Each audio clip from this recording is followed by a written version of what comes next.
this is Yammi. Welcome to my YouTube channel. Today, I'd like to show you a video about Saint Benilde, one of my favorite saints. The title of the short cartoon is The Little One. So, here it is!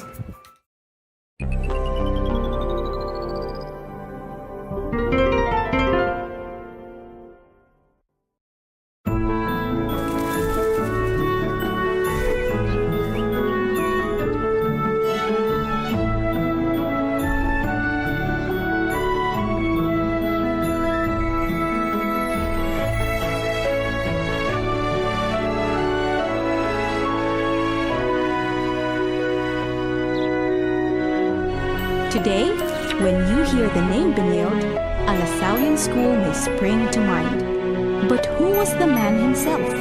Before a school was named after him, before he was declared a saint, and even before he was known as Benilde, the patron saint of vocations. Born and baptized on June 14, 1805, he was first named as Pierre Romancon of Tours, France.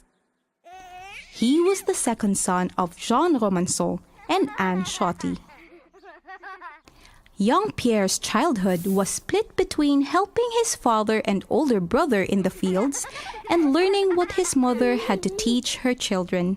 She introduced them to the Bible and its prayers and passages. Years passed, and as all children do, the Romancon kids grew up as well.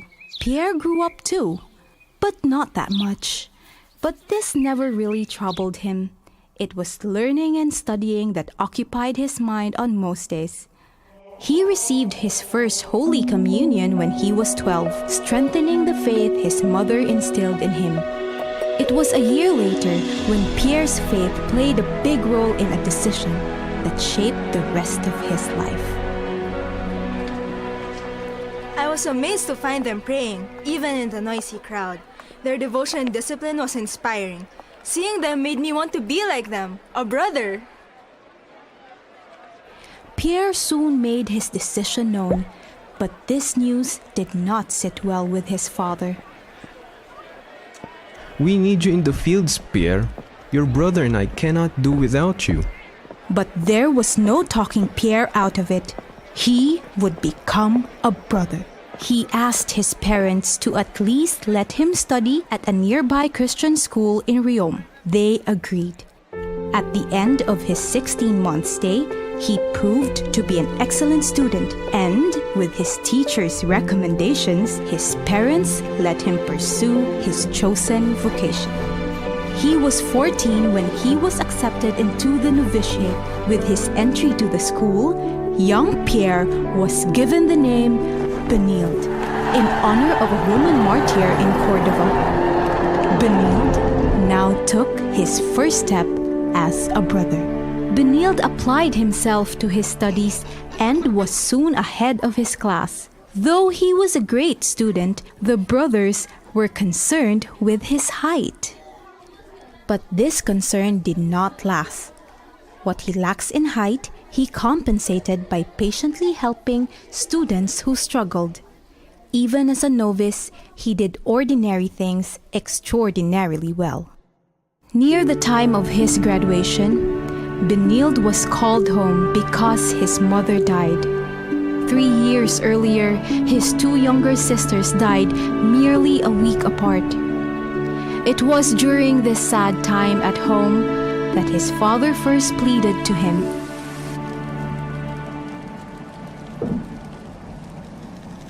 Your brother, Annette, is off fighting. Marie is living in a convent. And Annie has her own family. Won't you stay and care for our land, son? It was not an easy decision for young Benilde, but he could not be torn from his vocation. On December 20, 1821, Benilde received his first assignment as a Christian brother. He was sent to Aurillac, and over the next 20 years, he would be assigned to various schools in Moulins, Limoges, Clermont, and Billon to teach and gain experience. At each location, He would handle an older batch of students. He became more skilled and effective as an educator. He was well loved and respected by his students and their parents. The July Revolution broke out when Benilde was 25 years old. Charles X had stepped down from the throne and a new system was introduced. The Lasallian Brothers Institute had to surrender some of its privileges. Now any brother who wanted to teach had to pass an exam. Benilde passed without much difficulty and received his certificate on October 8, 1831. Twice during his travels, he had to go home to mourn for the deaths of the rest of his siblings. Each time he was called home, his father asked him to stay, and every time his answer was the same. On the third plead since the death of his mother, Benilde responded, I prefer my vocation to that of an emperor. His devotion to his calling was so strong that it could not be bent. He gave as much comfort as he could before leaving, but that was the last time he saw his father. He was assigned as director and school principal of the Brothers' School in Biome in September 1839. Teachers and parents respected him, while children adored him, except for one, Jean Morton, his own nephew.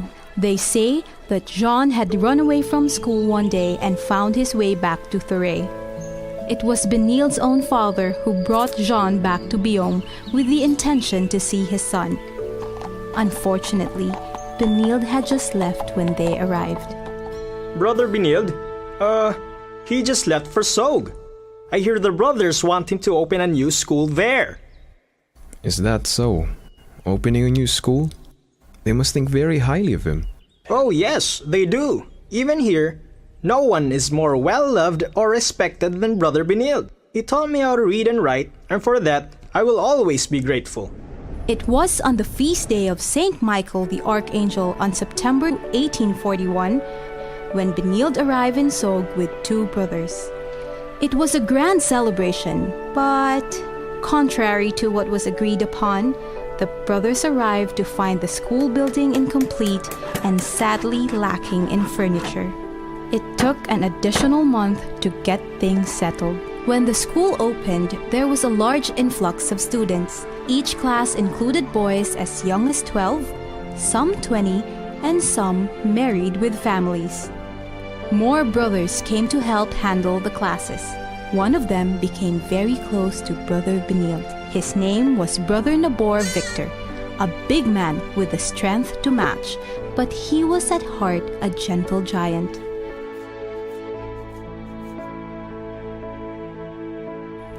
The description was far from a joke. Once, as they traveled together, two sheepdogs startled the horse Benilde was riding. Nabor quickly grabbed the horse and got it to settle down. Another time, it was a bull. They just came from visiting a sick man when a bull charged at them. Brother Nabor Victor protected Brother Benilde.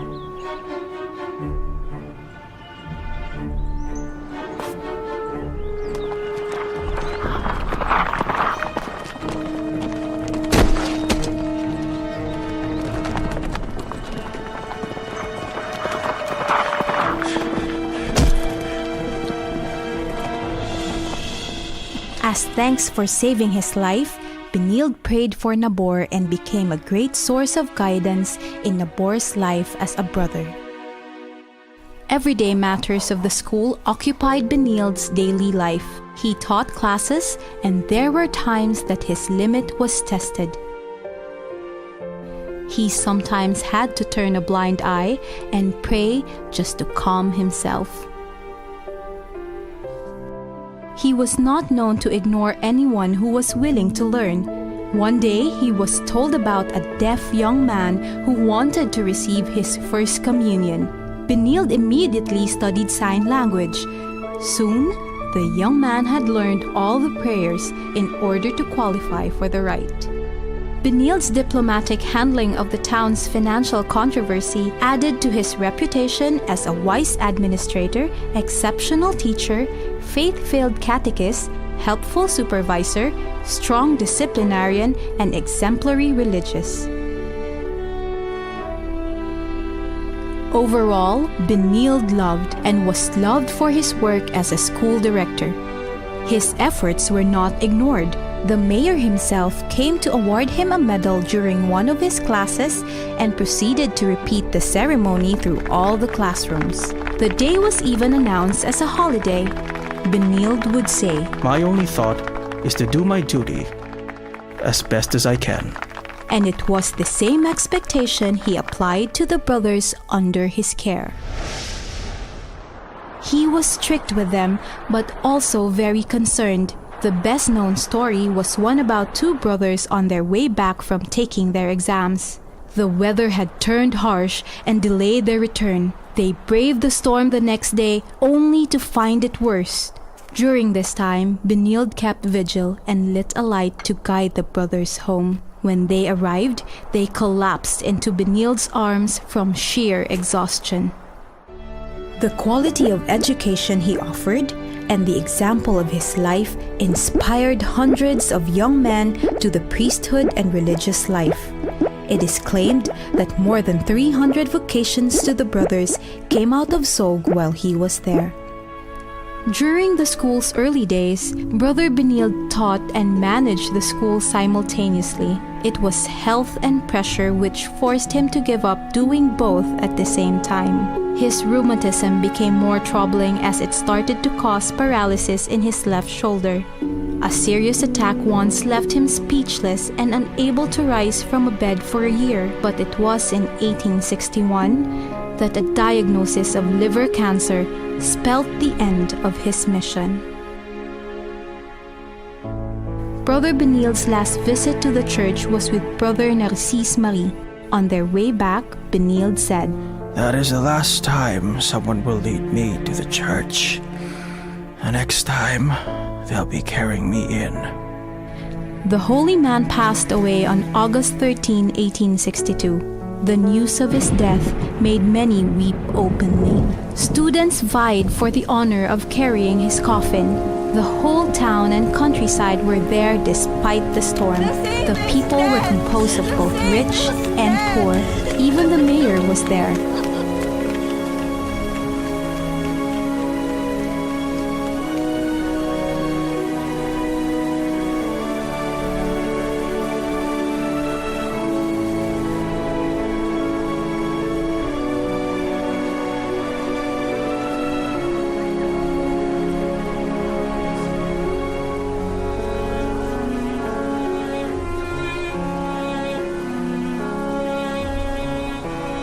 And as the procession progressed, a crippled woman was healed when Brother Benilde's coffin passed by.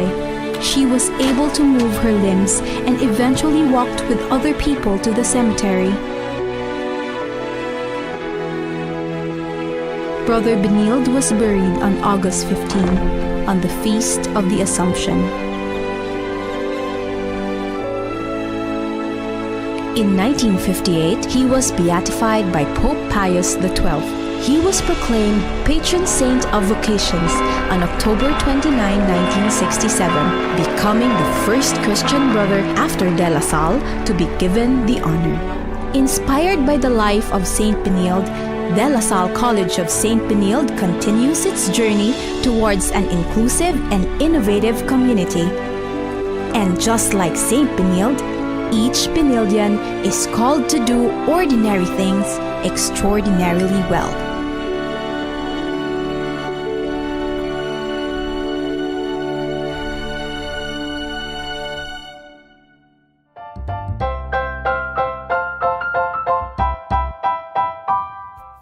What do you like about the movie? I like about the movie of the good things.